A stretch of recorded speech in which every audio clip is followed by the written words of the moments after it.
welcome to our event. I hope everyone is doing good today. Today's event is about study workshop skills that will be hosted by one of our ambassadors, Arika. You can start whenever you're ready. Hi everyone, I'm Arika Sharma, and without further ado, let's start the workshop. So, firstly, I would like to thank you all for taking time out of your busy schedules to be here today. It's great to see everyone gather together for this meeting. Today, we will be talking about effective study tips to build your study skills. So, feel free to grab a coffee or tea if you need a little boost, and let's make this meeting both productive and memorable. Where that everyone has their own ways of studying which works for them. But some are still yet to find the perfect way. And that is the purpose of this workshop, helping those few find a way which works for them, and helping improve the studying skills and practices for all. To do just that, we have asked the high achieving contributors and interns at ZNotes for the best revision tips. To start, some individuals discover a particular time that they feel they are the most productive and like to work during those hours. Best times to study vary for each person. However, some find that early mornings offer a quiet and focused environment, while others prefer late evenings when the day's distractions have subsided. Mid-afternoon can also be a productive period for those who experience a natural energy boost after lunch. Others may find taking notes and highlighting key points more effective. As you know, when a lot of information is left to be learned and exams are approaching, it can easily become overwhelming. To help manage this, we have simplified the process into 3 clear steps to keep you focused and organized. By following these steps, you'll be able to tackle your studies more effectively and reduce stress.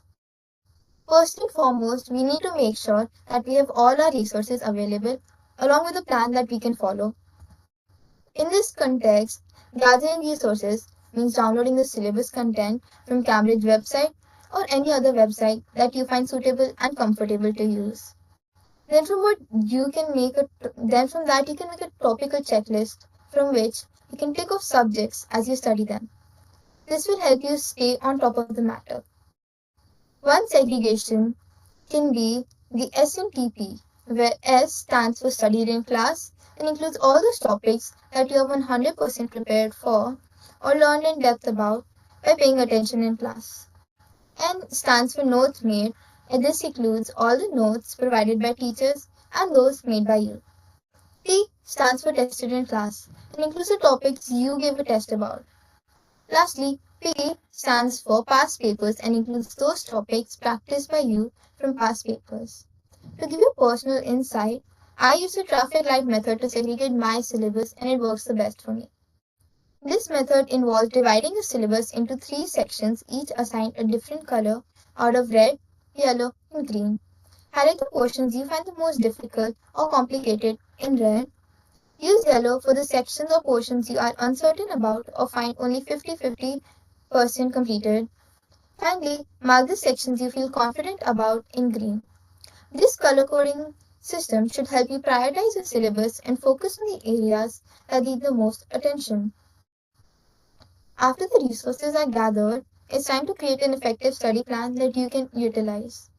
While most people jump to studying past papers straight away, it can often be less effective as every year the examiner changes their pattern. So, solve a certain number of past papers and don't waste all your important revision time trying to do as much of them as possible. A tip could be to solve more questions of the type of questions that you struggle with the most. It is also crucial to have a realistic study plan because you don't want to get burned out or tired. You could also work backwards from the day of the exam so you can determine how many days you have left to prepare and then prepare accordingly. You could also leave a full day before the exam to read through the notes and revise. It's always best to find something that works for you. Now you can jump into revising. For revising, most of you are already familiar with the Pomodoro technique. To do that, you study for a certain amount of time, say 20 minutes, and then take a break for 5 minutes. Long study sessions without breaks are harmful to your health and not sustainable in the long run. So it is crucial to take breaks. Another technique you can use is actively reading and actively recalling. Actively reading requires highlighting keywords and summarizing bullet points in your own words so that it is easier to refer to later. You can also use the notes on the ZNotes website as a reference. Moreover, actively recalling requires a method called blurting, where you read through the notes and write all the information you can recall on a blank page. This will show you the gaps in your knowledge. You could also reverse your learning by working and solving through the tough exams. For example, when you get stuck on a tough question, you could work backwards on your notes to see what approach the examiner would use.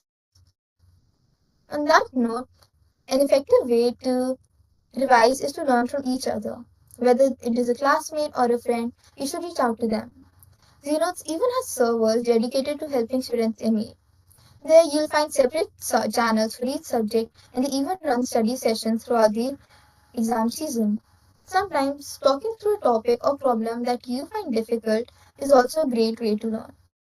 You could also help out a fellow student in need, as the more times you practice the theory and explain it, the more likely it is for you to remember it.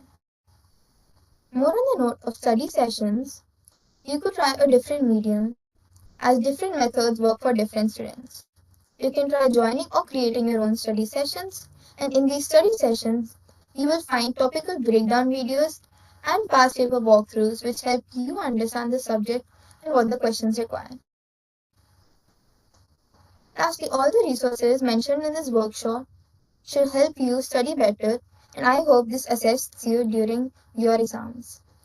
With that, we come to an end of this workshop, and thank you again for taking time to attend this workshop. Thank you, Arika, for hosting the workshop. If you guys have any questions, please feel free to ask. We'll answer them within the next 10 minutes or 5 minutes. Rika, there is a question for you. The question is, so whenever I practice my biology past papers, my teachers would always ask me to use a mark scheme. And I'm confused if she means that do I need to memorize the answer or to be familiar with the pattern of the answer?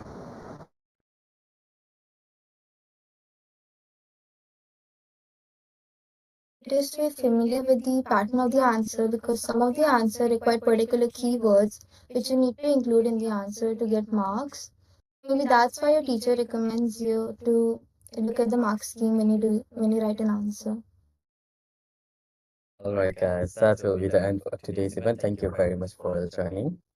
And thank you very much to Arika for hosting it. Until next time, take care, guys. Bye bye.